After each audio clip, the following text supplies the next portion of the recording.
How to fix TikTok camera lagging. So if you're facing a problem with TikTok camera, if it's lagging, then first you need to check your internet connection. But if it's not the internet connection, if you have a stable internet connection, then you can open up your Play Store and then you can go for the search bar and search for TikTok. And once you've searched, if you have an update option, then your TikTok might lag. So you need to simply tap on update and you need to update the application.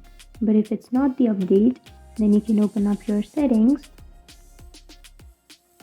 go for apps and notifications. And now you can go for see all apps and then you can open up your TikTok application.